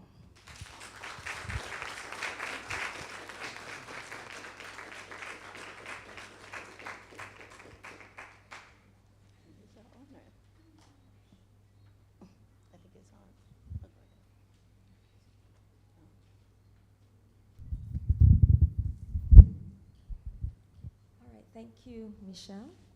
So we will now open up the question session. Are there any questions in the audience? I will also keep track of any questions coming from the online audience.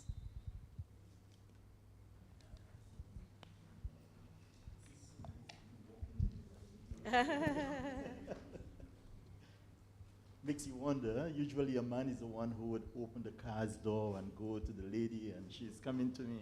That's so good. Dr. Gittens, thank you so very much for the talk that you've had today and the many important issues that you have raised. And there were quite a few, I must admit, and good prospective solutions towards some of them. But I think one of the major lessons that I got here, and I'm hoping that everyone did as well, is that this problem is not, it's not a Caribbean problem, it's not a Barbados problem, it's not a UE problem. The number of females, I don't want to say girls alone, but females in general, in those fields across the world is very small. And I've had the opportunity to see this in Asia, in Africa, in the United States, here in Barbados. It's the same story all over the place. But I am encouraged because when I was an undergraduate student, the very first course I did in computer science was Introduction to Computer Science CS 100. Now you guys came in after me, so I'm not sure if that course was still around when you guys came in. But there were 125 of us in that class. And of 125, there were only 5 girls in there. I look at my classes now and it's more evenly divided now. We are still a long way off, but I'm seeing the numbers increasing. I'm looking at this group we have here, and you may realize that it's disproportionately positive towards ladies. So I guess as a man, you have to be very careful what you say going forward. Clear exit to make sure that, you know, some of us can run when that time comes. I just want to raise this other point with you, and that is, the issue that we have now does not appear as something which can be corrected incrementally. It seems this is such a deep-seated issue, and it's not Barbados. It's the entire world which is like that. You go to all those different countries, and it's the same thing. And it's not because there are not good examples. You mentioned Jackson at NASA. You mentioned Ada with computer science. Curie with radioactivity. I mean, there are a suite of ladies who have excelled way beyond what the average man, I don't want to compare men against women, but what the average scientist would have been able to achieve, and they've done that. So we have those examples. I think one of the major issues that we have is in the training of girls, and I'm referring to girls specifically since that is your topic, we are taking too long to get them involved in mathematics. I have been told, I'm not a social scientist, so I'm going by what I've been told, that in the early learning period of children, girls tend to excel over boys. I don't know how true that is. I've only had girls myself, so I couldn't compare them against any boy. But I think at those early ages of 3 and 4, that they should be introduced to mathematics. You know, they should be introduced to the things which will lead them towards logic, and the things which will be the gateway to computer science, and any other science discipline for that matter. And I think we are waiting way too long for when they start preparing for common entrance to be focusing on mathematics, when mathematics should be concentrated on from 2 and 3 years old coming up. So maybe we cannot cure this thing by simply adding a new Band-Aid to it, but we might have to cut it out and start over again. So tell me, what do you think about that?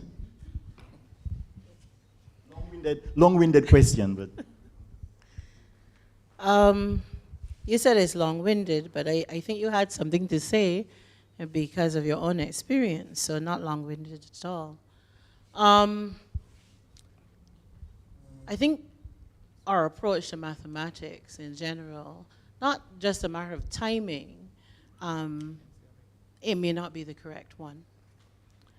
We don't approach math for the love of it. We approach it because we have to do it, right? And from early, it's a flogging. I've heard people say they go into fetal position when it comes to mathematics, right? And so we associate it with certain things as well, and this may be why, I mean, I'm sure the IGDS would have a lot to say about these things, which is our gender studies unit on campus. But we tend to associate certain tasks with what girls should be doing and certain tasks with what boys should be doing. And I mean, I have to tell you, and I'm talking about things like buying Barbies versus buying trucks, right? And the pushing around of a truck and the doing construction in the yard is a mathematical task.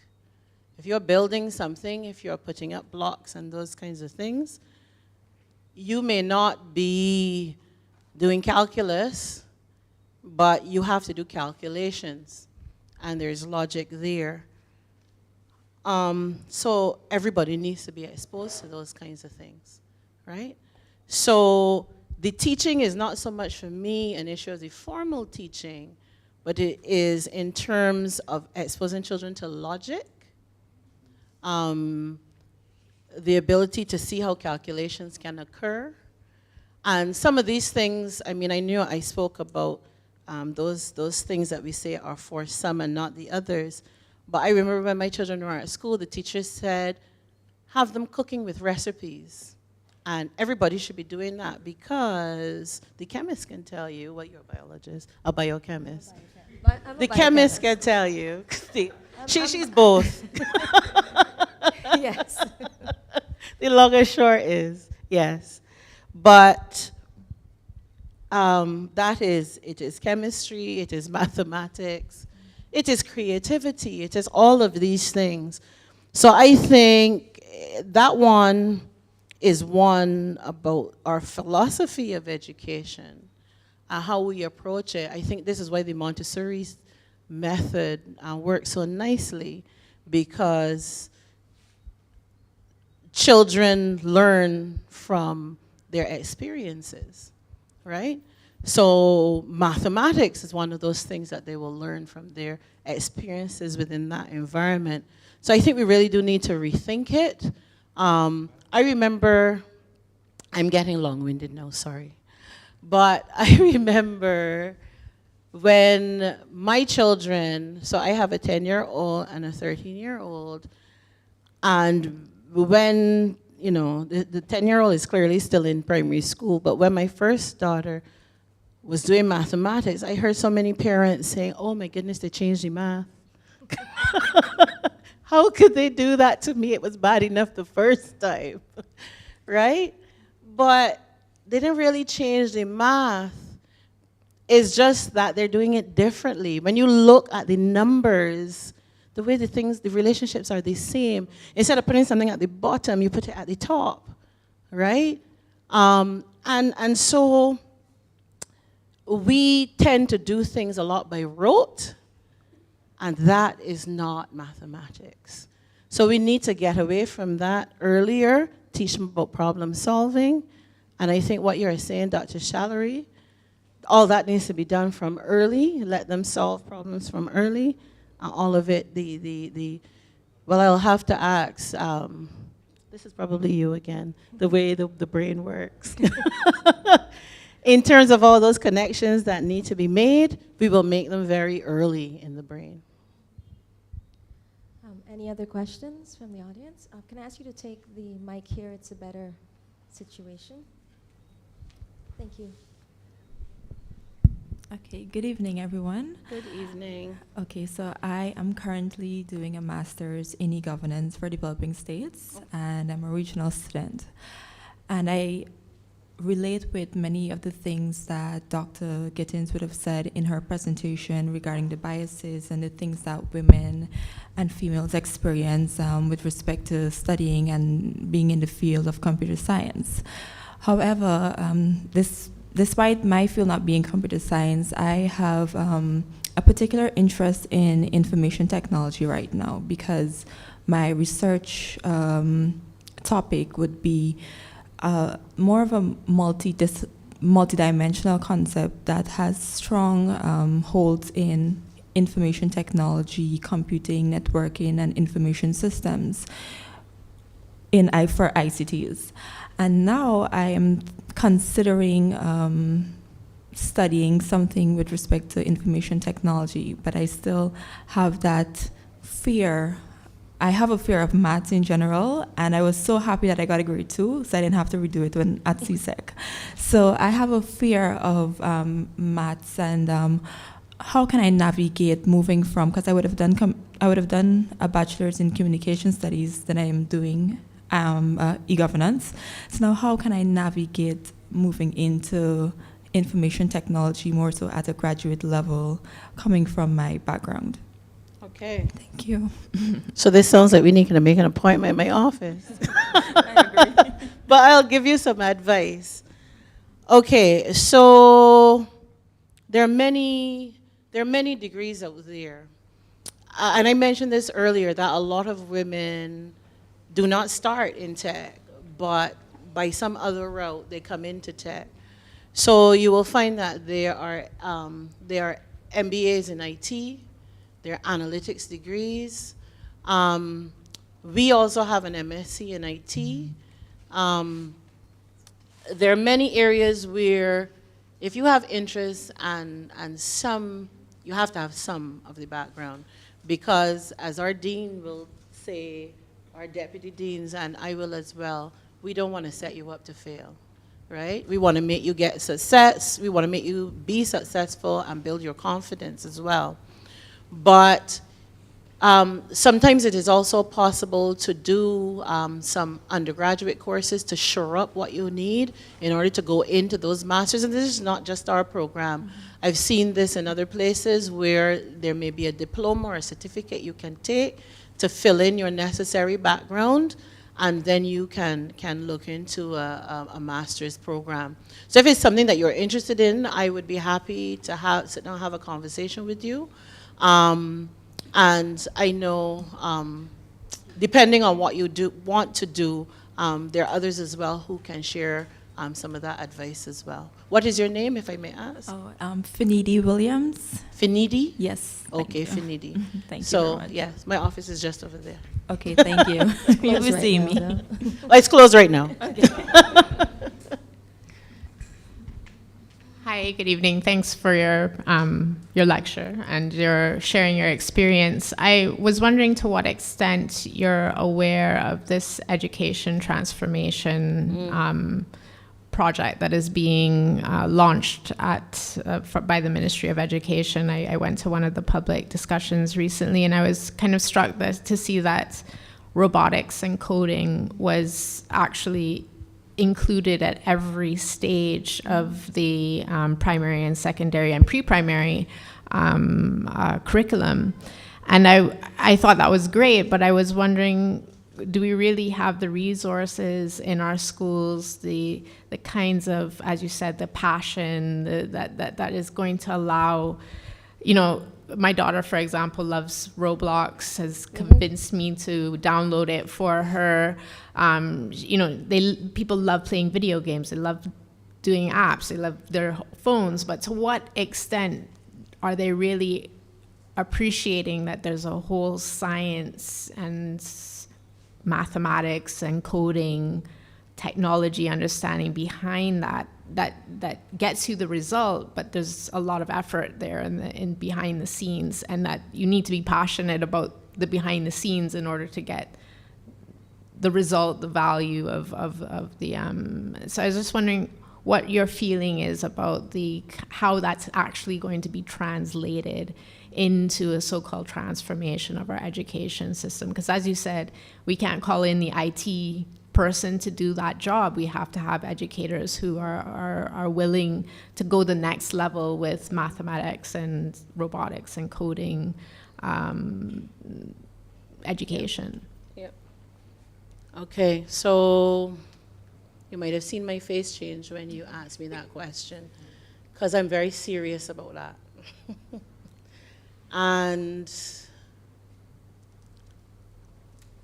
so in a general way, I will say that sometimes we believe we should do a thing because it needs to be done, but we should not. That is not to say it should not be done, but it is how we do it, right? Now, I believe that even pre-reading, children should be introduced to concepts, When a student comes to University of the West Indies, and all universities that teach computer science, they are taught concepts. I'm going to be a bit long-winded because you've really hit something that I think is important. They're taught concepts. It's not a matter of knowing how to program in Java.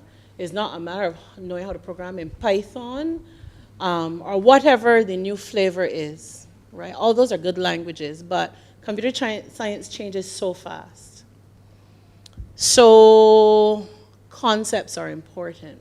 So this means from the time they are in infants, you need to be thinking about back to problem solving, right? There are exercises that can be done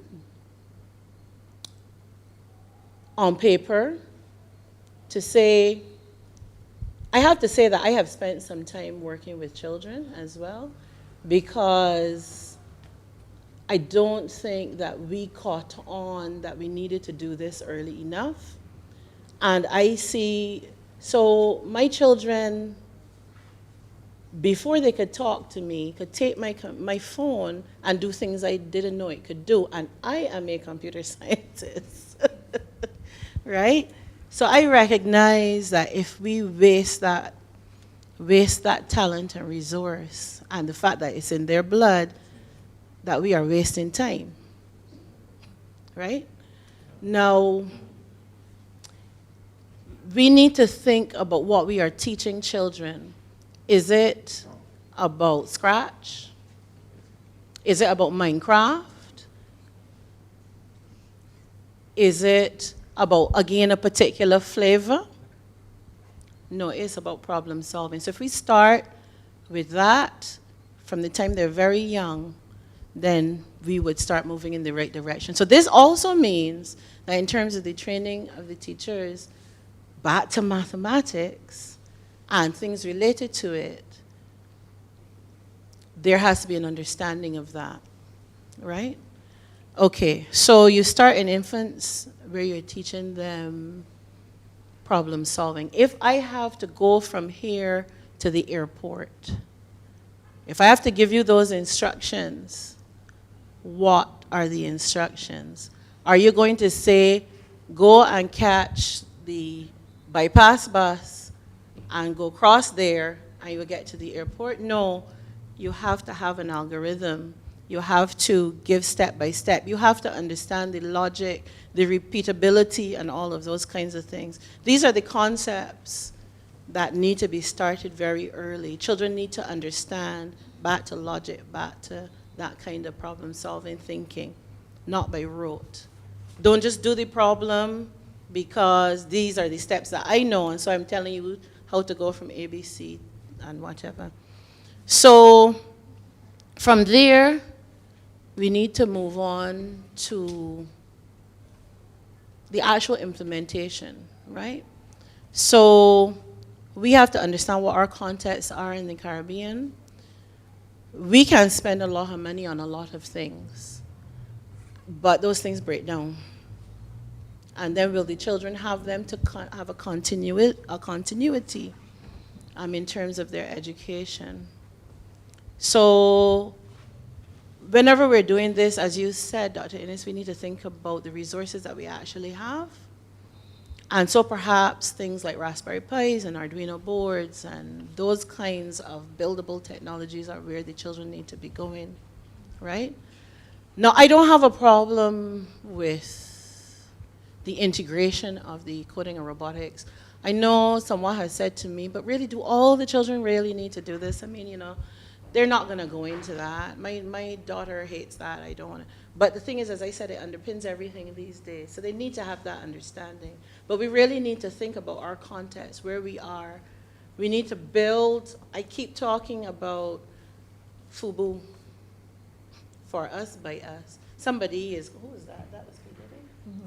P. Diddy can come for me because I keep using it, right? But we need to think about what we can afford.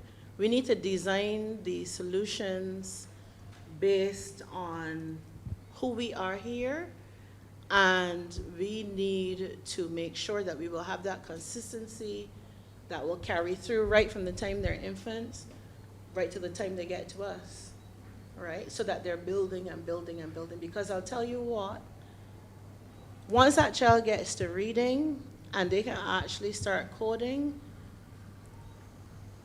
what adults can do, they can do. I've seen it, right? So it means that we've got to take this seriously, and it's not about the new flavor. It is something that needs to be built in now, because innovation, and this is another topic. When you asked me for a topic, I was trying to decide what to talk about. And I find we use the terms, we talk about innovation a lot, and we talk about wanting to, you know, be the next Singapore and stuff. I think that's great. But at the same time, we have to think about what we have. We can do it, but we have got to go through with the hard knocks from those children when they're infants. Let them fail, let them keep failing. I mean, you don't want to keep failing exams, but you understand what I'm saying. Let them understand they're going to build it, it can break. Let them understand your computer is not going to blow up. Let them understand the integrated circuit that they are creating things with. They may break it. I have the patience with the process, not just because you have to take it off on a curricula. But you know what? That's a huge discussion, Dr. Innes. Thanks for the question. Before the next question, I have a question and a comment from one of our viewers online. So they said, how do you address the stigma against IT? Oh. One, firstly, IT is usually seen associated being under a desk pulling wires, so it may not be appealing to some women. And if I mix that with the other comment, more needs to be done in the school. So how can we do that? Because if they don't understand what IT truly is, then why would they be interested in it? We need to go on an adventure together. I need to take you and let you see the people pulling the wires, and then I need to show you where the wires are going. And then I need to show you, so the wires are going into a network that is supporting a system that somebody else is programming for, and you need to see that person programming. And then when they program, you need to see how they interact with the users of that program. And then you need to see how that system is, for example, helping someone in the hospital, how that system is creating a mobile app to help a diabetic. You need to see how we're developing games to teach people. We had a talk this morning about simulations that help train nurses and doctors on certain procedures. You need to see how they're used in banking. You need to see how this technology that we're using here right now, when I came down and I was helped by the marketing, the media team, how all of that is computing and IT. And I am expanding the term because people say IT, people say, man, I could fix that computer, so what you gotta go and get a degree? I remember somebody said to me, doctor in what? I said computer science. They said programming, doctor? And the person looked at me like, how could you get a doctorate in that? Because, you know, they're thinking, I could do a little thing, what was that? But I mean, if you're not seeing what, let's not just talk about ChatGPT, that's what everybody is talking about. Look at, you know, self-driving cars. Look at your car, period. The fact that now you hook up a unit to it and it tells you what's wrong with it. There's so much, it's so much. So I think that if you're not sure what it's about, that you need to call me and we need to go on an adventure. I hope that answers the question for online. I wanted to raise one thing, and that was your contradictory messages, particularly to girls, and the concept of culture that we have here. The idea of failing is not seen as a way to learn from. It's taught as you are not good enough. Okay. And I think you're going to need to we are going to need to, as a society, need to change that thought, because the idea of doing a problem and not, not succeeding at it, but keep going and trying different ways to look at it will help not just girls, but everybody. And I find that girls, because of the contradictory messages, kind of pull back when, they think, well, I can't do it. Not living up to the standard, well, if you can do that, I can do it better. And I think that is something that we need to keep pushing. But your comments about role models, it's vital that whoever's a mentor or a teacher, those really do make a difference. And I think you have made many differences when I speak to some of the students, and I think we need to keep pushing that. Teachers, mentors, people in society, you don't have to be in computer science, but if someone wants to be in computer science, just keep pushing them and encouraging them to do better. That makes such a big difference. So keep going, Dr. Gittens. Can I speak to the possible contradiction? What I want to say is that we all have to meet a standard. That's why I said you can't keep failing all the time. You have to learn something from the failure, right? So you have to analyze how that happened and then get up. And it's about the getting up. And when something is being delivered to you, for you to learn that lesson, instead of having, so you can also learn from the failures of others, right? Agreed. And so there's value in that too.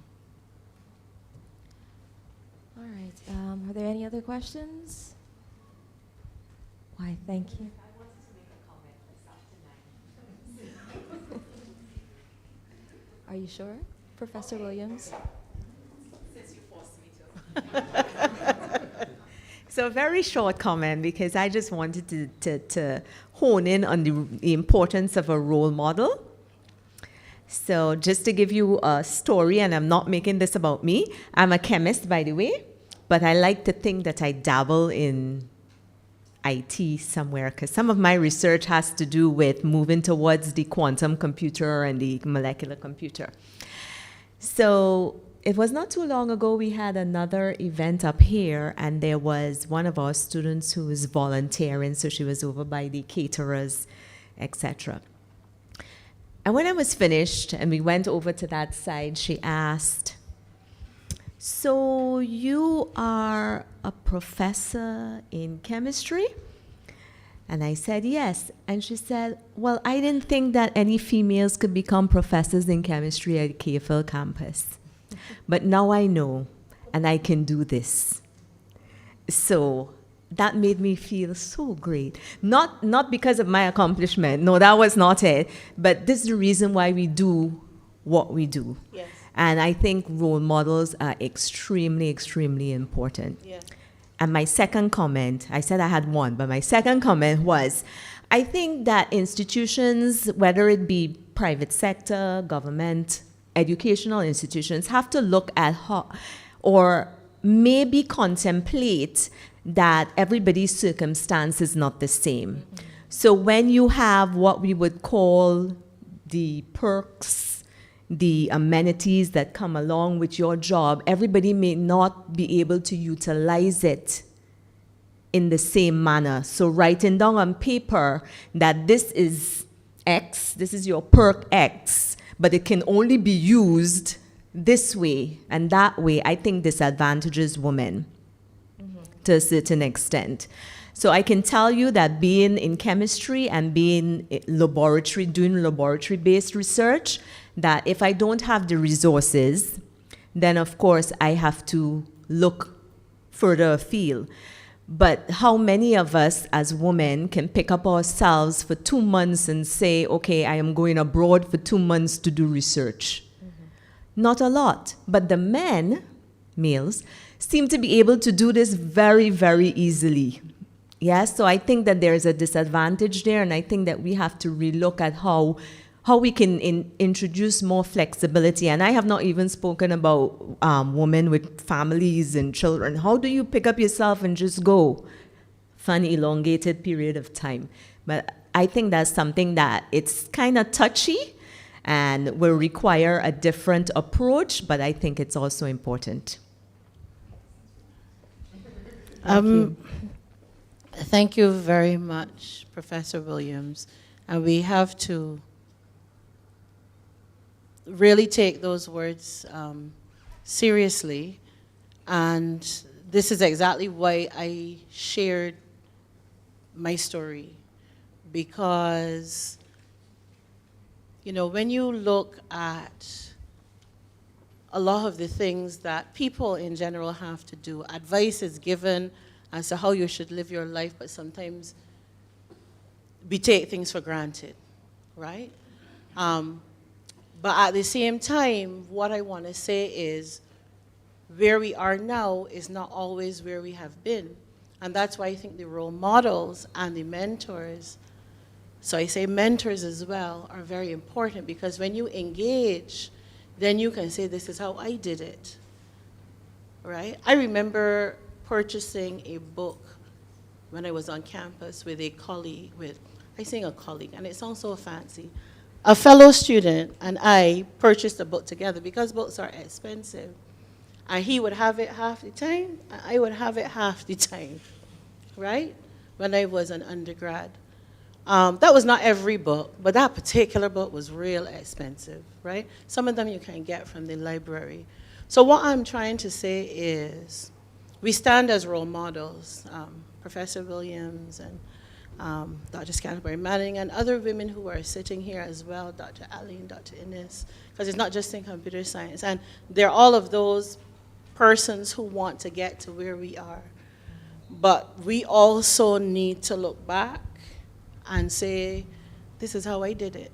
And this is why I value mentors so much, because people who can say to me, this is what worked, then I have a little bit of an edge, right? And I don't have to go through everything they went through, and I can succeed. So we need to role model, and we also need to, in that role modeling, mentor. Dr. Austin, is this a quick comment? I was trying to I was trying to reserve my comments, but then I heard Professor Williams speak, and I thought, okay, at least one of them I probably should make. And it's in relation to something that she said, though, about, and I think it also comes back to something that Dr. Shallery said before he left, and he asked a question. I'm not quite sure you addressed it, Dr. Gittens, about we seem to be at a point where the change that's necessary probably needs to be more than incremental. And we probably do need to make some kind of radical change. So my question to you is, what are your views on, like, how can we really make a change so that we get more of these women in positions that can act as mentors for a lot of the students that we have there, with a view ultimately to increase the number of female students in the discipline? So what change do you think we need to make, or how do we go about those changes? Okay, so I'm going to answer that question from a personal point of view. What I would say is there are many things that I listed there. I talk about familial supports. I talked about breaking down stereotypes. I talked about understanding cultural biases and a bunch of different things. This is where I am going to steal somebody else's mantra and say we just have to do it. Because what happens is we're all in a matter of limited time, especially when there are few of us. And we understand the different issues, and we chip away bit by bit at, as the old people would say, one blow does kill old cow, right? You ever heard that? Okay. But at the same time, well, the poor old cow, perhaps we need to kill it faster, because we need to get together. That's really what has to happen here. We need to have a more concerted effort that happens with more of us, right? So that's where now we have to pull in women from industry. We have to pull in the academics. We have to get even the students involved, the ones that are making the way. At University of Waterloo, they have been able to create a women in computing office, right? And so the university has put money behind that. So it means that we need to work together. That's really what it is. Because as you can see, the problems we have here are common. That's what Dr. Shallery said as well. And so we need to get together to do what we have to do. And I think that's really where we'll make more leaps and bounds. Okay, I make my way over here.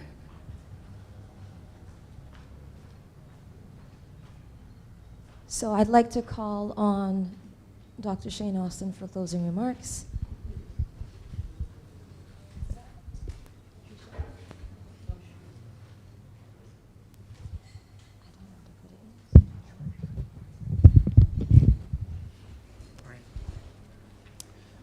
Good evening, everyone. I know that we've been here for Is everyone hearing me clearly?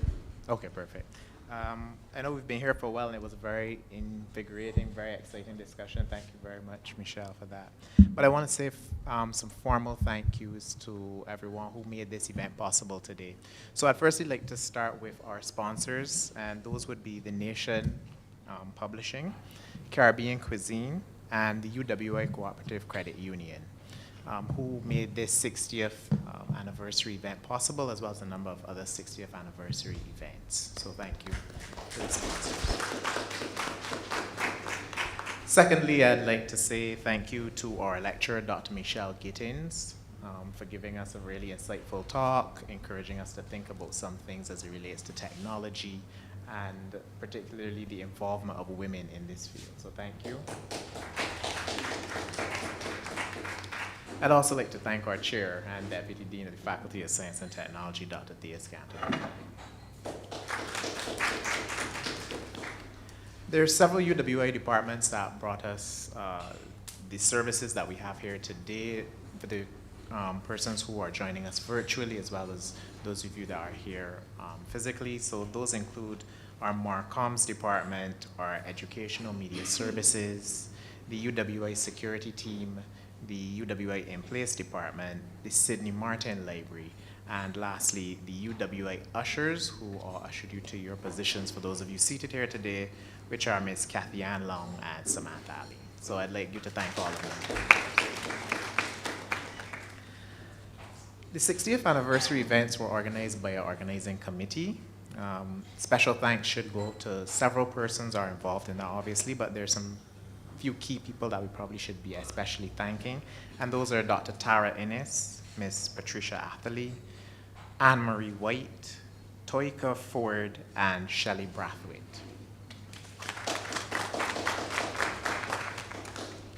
And lastly, I'd like to thank you, our audience, both virtual as well as those of you that came out this evening to be here with us physically in attendance.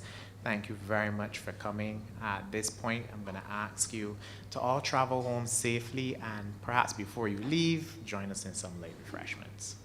Thank you once again, everyone.